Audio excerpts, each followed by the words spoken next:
ever struck out at love? When I was 17 years old, my parents took my brother and I for a holiday vacation on a cruise ship to the Caribbean islands. I was dreaming of some epic love boat romance. Pretty soon, I meet 20-year-old Fritz from France. I'm love-struck immediately, and oddly enough, he was too. He asks if I can go with him and his siblings parasailing offshore. I knew this was a date, so I asked permission from my parents. Can I go? And they said, if you take your brother Robbie with you, he'll keep you safe. So I got in my bikini, my sandals, my cover-up. I am jumping out of my skin, and we walk off onto Fantasy Island. Well, I'm going parasailing. I have no idea what parasailing actually is, but honestly, it didn't matter. I would have done anything for this guy. So we're flying through the air. Sparks are flying between us. I am having the time of my life. Well, it turns to dusk, it's sunset, we have to go back to the ship. So finally, Fritz grabs my hand, and we run ahead of our siblings to get a little privacy. I have bellies full of butterflies. I'd been waiting for that all day. You see, I was a very inexperienced 17-year-old, so this meant everything. Well, he reaches toward me for a kiss. I lean in, and right at that very moment, a giant seagull flies low over my head and poops. I have bird poop flopping down my face and head. I was literally shat out of luck. And thus begins my ill-fated journey with romance. Strike one. Growing up, I learned to believe that my self-worth was dependent upon another choosing me, wanting me, loving me. Now, it wasn't so much that this is what my parents taught me. I thought maybe it was because I was born blind in my left eye. So the world reflected me as, you're deformed. There's something wrong with you. So maybe that set me up to look outside for that outer reflection even more, for my acceptability. I became obsessed with finding my one true love that would make me whole, complete. Now, honestly, we all, or most of us, share this same story. You can all write in your own formula of why that made sense to you at some point. But we begin looking outside of ourselves to find someone else to love us. But whether we like it or not, we are programmed to believe that someone out there's adoration and devotion will make us more secure, confident, successful, happy. It's even scientifically been proven that we'll live longer from it. But what is not emphasized enough is in order to be secure, successful, confident, and happy, we need to learn how to truly, madly, and deeply love ourselves. And that means learning to listen to our inner guidance. And when you do that, that love is enough.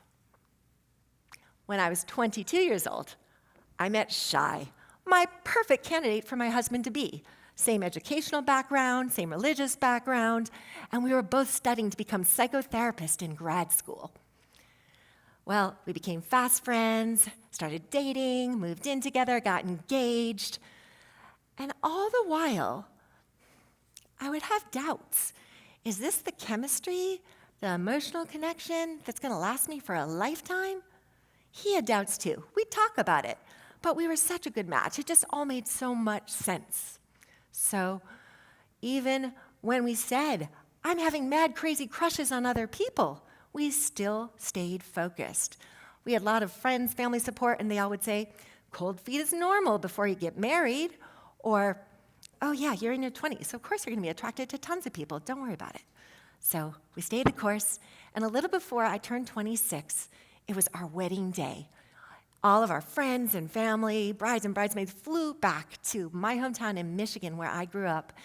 Everyone was sitting inside the synagogue doors on altars, waiting for me to come down the procession. I stood back in a giant hallway, big white gown behind me, flowing out, looking like the princess, waiting for her prince, happily ever after. The thing is, I did not feel that way. Inside, I felt down. I felt a little flat. I felt like I was looking down on myself. Something didn't feel right. This is not how I was supposed to feel on my wedding day. Right at that moment, I started to panic, took a breath, and I heard a voice. I look. There's no one around. And then I hear it again. It's coming from up above. And the voice says, "Don't worry. It's okay. You don't need to stay married if you're unhappy. You need to marry yourself." Oh! I just thought I heard God speak to me. I'm completely shocked. And right at that moment, the synagogue doors come open, and there's my dad with his arm in his cane, waiting for me. I take his arm, and we slowly go down the processional. I look, and I catch my beloved's eyes. He's smiling, tears of joy and admiration. His heart is wide open. I feel it, and my heart breaks open. I feel relieved. I love this guy. We're great friends. It's totally going to be okay. We get married. We have an amazing wedding. About 1 year later, I felt horrible, but I had to tell him I wanted a divorce. Strike 2. Now, I'd like to tell you that that was the first time I'd heard a voice, a body instinct, a sensation, an emotion that I didn't listen to, but it wasn't. Nor would it be the last. 1 year later, I'm 27. I'm standing in my apartment, and I hear a voice say, "Do not leave your apartment. You're in danger." I push it away. What? I just ignore it. There's too much going on. I hear it again. "Do not leave your apartment. You're in danger." Okay, I can't totally ignore that. I'm definitely hearing voices, and it's telling me I'm in danger. But I don't know what to do, because right in this moment, my boyfriend Michael is standing there, and he's upset with me. We're in an argument. He's told me that I've been flirting with the man across the street through the apartment window, that he'd been looking at me in my nightgown. Well, I didn't even know there was a man that existed in the apartment across the street. Michael was my everything. He was now the one. He was the one I was supposed to spend my life with, the one that made me feel secure, confident, whole, amazing. I didn't know what to do, and Michael was demanding that I take him home that instant, or he was going to end the relationship. Right then, I hear a voice that says, "Do not leave the apartment. You are going to be raped and robbed." Oh, I've never heard such a dark voice. My body immediately starts shaking. I feel nauseous. I feel goosebumps coming up and down my spine. I feel dizzy. Something is terribly wrong. My body is telling me so. I am being warned about something, but I feel nuts. I don't know if he's nuts, I'm nuts. I do not know what's going on, and all I know is I want this relationship more than my life. So I drive him home. We pull in. We're in front of his apartment. Our eyes are locked. I'm begging him, "Come on, this is crazy. There's no other guy. What are you talking about?" And right at that moment, 2 guns are at both of our heads.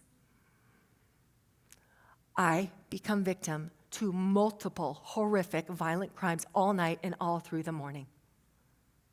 I almost lost my life that night. That strike 3 almost took me completely out. I chose to think my safety was in another, rather than knowing any warning to take care of myself was worth heeding. After that, I desperately needed to learn how to listen to my inner guidance, my intuition, my body sensations, my hunches. And I'd like to tell you that at age 27, I mastered that. Never again did I make a mistake. Not true, because learning to honor and listen to our inner guidance is not an easy task. It takes place in pieces over time, and it strengthens with practice and understanding. You see, so many of us, when we get a hunch, a body sensation, a whisper, a nudge, a voice, a crazy voice, when we hear that, and if it's not something we want to believe, it's not something we want, it's not where we're attached to, or it's not where the people around us want us to believe. They don't want us to think something. We often learn to dismiss ourselves like, what are you talking about? You're making too much of that. That's silly. Why would you say that? You're crazy. You're hysterical. Are you stupid? What's wrong with you? Are you losing your mind? Are you delusional? Are you having a nervous breakdown? And it literally can go from that point all the way to that spectrum pretty easily. Because for most of us, we carry trauma, and unhealed generational trauma passes down and literally inherently teaches us not to understand how to listen to our inner guidance, our message, our knowing. And it is essential that we learn that. In fact, imagine lineages of people over time pushing down their desires, their needs, their instincts, their intuitions, because they need to survive the person in front of them, the culture in front of them, the dominating situation. It's actually passed on through biology, through epigenetics. We've learned we literally carry trauma markers. We are set up to not know how to listen to ourselves. We live in a culture that teaches us to listen outside for wisdom, for information. We're not often sitting in schools being taught to listen to our breath and our bodies and our hunches. I can't tell you how many times I've sat in my coaching practice where people are saying, I knew better. Why didn't I listen to myself? I had that hunch. I was warned, but I didn't listen. Well, we blame ourselves, and we don't want to admit that it happened half the time, and we push it down, and it goes down deeper. The good news, I've spent the past 31 years working as a counselor, a therapist, a coach, a movement teacher, an embodiment coach, developing tools and skill sets to help people tune back into their intuition, instincts, inner guidance, their bodies, all of it. And what I'd like to share with you is what I now like to call the love ball game, because no one wants to keep striking out at love when all we need to learn to do is listen in. So tonight, I'd like to ask you to take 15 minutes to get out your journal. Pick one voice. It could be a little hunch, a nudge, a whisper that you're not paying attention to. It doesn't have to be anything big. Dialogue with it. And when you're done, I want you to stand up and I want you to imagine what would it be like to already feel that you have answered that voice. Would you feel stronger, confident, scared, relieved? Just try that on and move it. Because just by that, things will change. And then I got thrown a curveball. I was walking through Lower Bidwell Park. And this is a place I walk every single day.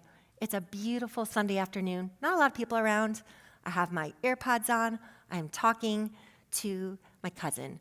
And all of a sudden I hear a voice that says something, and it's not her. So I say, hold on. I look up, and I hear the voice say, look ahead of you. There's someone coming towards you. He's dangerous. Keep your attention on him. All right, what? Look up, about a quarter mile away, I see a man, totally nondescript, walking on a beautiful Sunday day, just like me. Would have thought nothing of it. So I say, hey, I just heard a warning. There's a dangerous man coming. I didn't tell her I was hearing voices. And I said, here's my location in case the police need to be called. Well, he walks towards me. I'm watching him walk towards me, and he walks by. I turn, I watch him for another quarter mile. Nothing happens. I turn back around, and I hear the voice say, turn around right now. He's about to jump you. I gather all the strength and power I've ever prayed for, and I turn into a she-bear, and I say, what the heck do you think you're doing? Get away from me now. I'm on the phone with the police, telling them your location. I sounded just like that. He didn't know what hit him. I didn't know what hit me. He looked at me, didn't say a word, and ran off as fast as he can, dove into the bushes. Took me about a week till I realized after I released all the energy from that I had just home run. I was at home plate. I had saved my life and possibly someone else's. And you have that power in you too. Just by taking a little time tonight to do that kind of thing, you can change your life because we are all guided to a life of love, purpose, and ultimate resilience, held by the boundless love within. Now, isn't that the true romance we all long for?